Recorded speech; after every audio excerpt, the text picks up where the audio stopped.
Le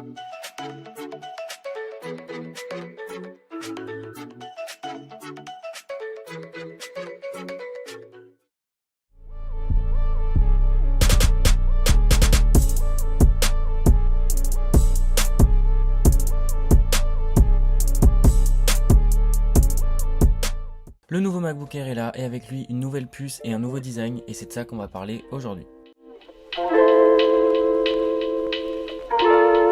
Boosté par la nouvelle puce M2 Made in Apple et avec son nouveau design, j'ai personnellement craqué pour ce nouveau MacBook.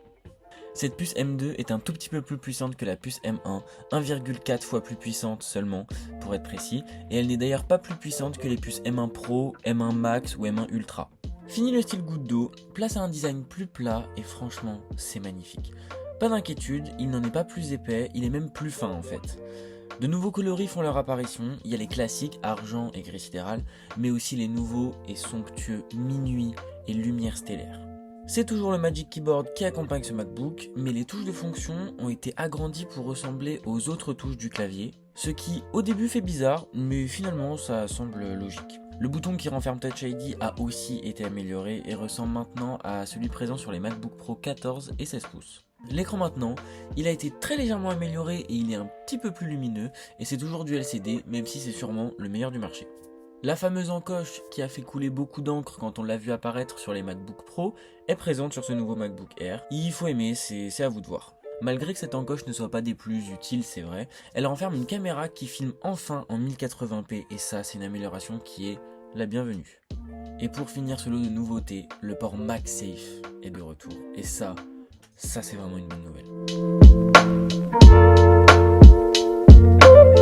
Pour mon retour d'expérience, je vais commencer par vous dire que c'est une super machine qui a répondu à tous mes besoins jusqu'ici sans trop de problèmes. Ça convient parfaitement pour un usage bureautique avec de la navigation web même poussée évidemment, un peu de montage vidéo pas trop lourd, des retouches photos et du graphisme et vous ne le pousserez pas à bout. Le clavier est un plaisir à utiliser, l'écran est magnifique même si c'est encore du LCD. Et l'encoche, même si elle pose problème au début, enfin, elle fait un petit peu bizarre, elle se fait très vite oublier. Comme je le disais, les touches de fonction qui ont été agrandies, et malgré que ça fasse bizarre en fait les premières minutes, ça devient vite logique et c'est très cool.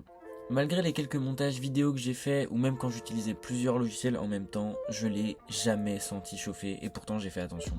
macOS est juste génial comme d'habitude. Je viens personnellement de la version Catalina, j'avais un très vieux MacBook Pro de mi-2012 et j'ai pu découvrir la version montrée avec ce Mac et j'adore, ça m'a réconcilié avec le Mac. Je faisais tout sur l'iPad et maintenant je fais tout sur mon Mac, donc incroyable. Maintenant, répondons à la question du titre, pourquoi ce MacBook Air est génial ? Et bien d'après moi, il est génial parce que sans être révolutionnaire, il fait tout ce qu'on lui demande et il le fait bien. J'entends souvent que Apple n'innove jamais et en particulier du côté des iPhones. Et bien là, je trouve que Apple a su innover sur certains points clés qui font que ce Mac est un plaisir à utiliser. Même si son prix est quand même assez élevé, il vient compléter une gamme qui en avait bien besoin, à mi-chemin entre les pros qui ont besoin de grosses puissances sur de longues durées et le grand public qui fait de la bureautique et de la consommation de contenu. Ce Mac est fait pour tous ces gens qui aiment consommer du contenu sur leur Mac mais qui aiment aussi utiliser des gros logiciels sur de plus ou moins longue durée. Comme je vous l'ai dit dans mon retour d'expérience, j'ai fait du montage, parce que j'adore ça.